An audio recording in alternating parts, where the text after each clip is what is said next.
approximately 2.5 million people are injured in motor vehicle crashes on our roadways every year. When it comes to collecting serious injury data on crash reports, law enforcement agencies have used many different definitions and standards. It is time to get on the same page, and new federal regulations require it.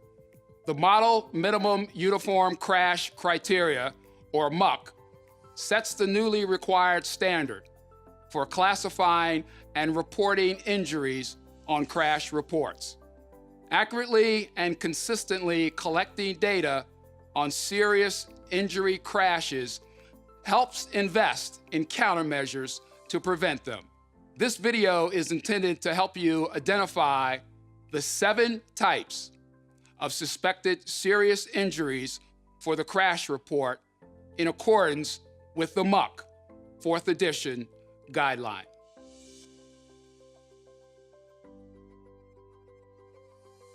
The MUC 4th edition guideline defines a suspected serious injury as any injury other than fatal which results in one or more of the following: unconsciousness, paralysis, significant burns, broken or distorted extremities, crush injuries, severe lacerations, and suspected skull, chest, or abdominal injuries.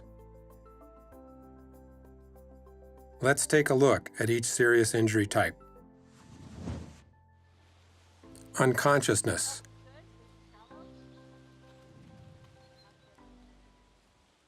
If a victim is breathing, but not awake and not talking, they're unconscious. Unconsciousness only qualifies as a suspected serious injury if the victim remains unconscious when taken from the scene.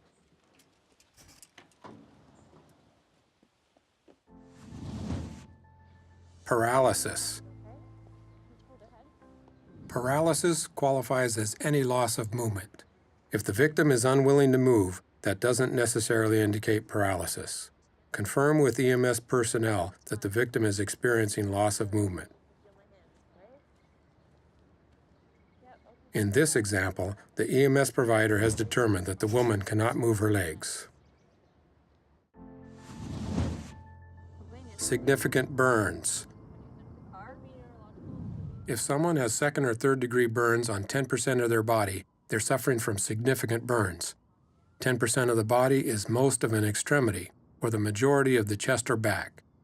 When in doubt, ask EMS personnel.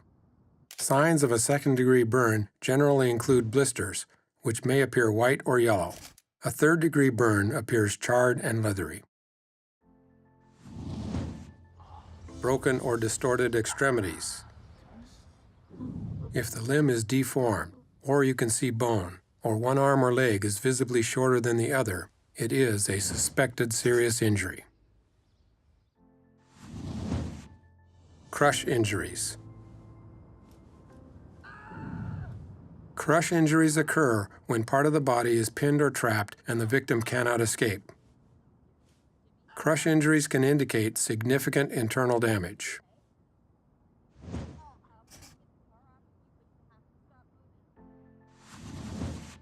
Severe lacerations. A severe laceration is signified by exposure of underlying tissue and/or oozing and active bleeding. Some wounds, particularly head wounds, may bleed profusely, but that does not necessarily mean they are suspected serious injuries. If you are not sure, ask EMS. Skull, chest, or abdominal injuries. A common symptom of a skull injury is the victim not interacting appropriately. That is, they appear confused or are acting irrational or unusual. If the victim is not interacting appropriately and you don't suspect they are under the influence of mind-altering substances or suffering from a medical condition such as diabetes, it's possible that they have a skull injury. Look at the mechanisms of injury at the crash scene that might indicate a head injury, such as an impression on the windshield. As always, confer with EMS.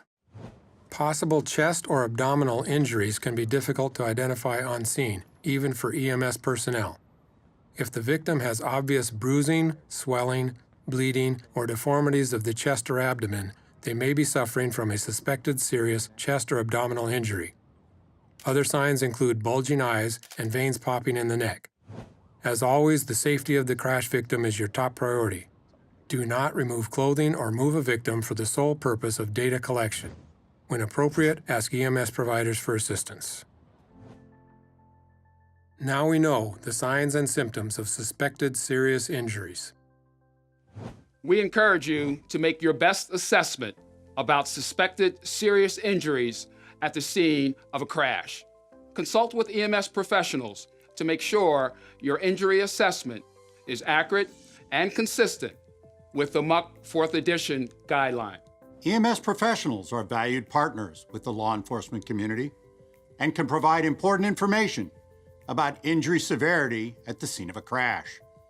We can help police officers record accurate, standardized classifications in their crash reports. When in doubt, ask us. We stand ready to help.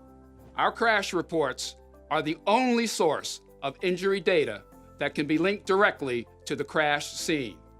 So accurate and consistent injury classification is critically important. The data we collect is used by safety professionals to improve transportation safety, reduce crashes, and save lives.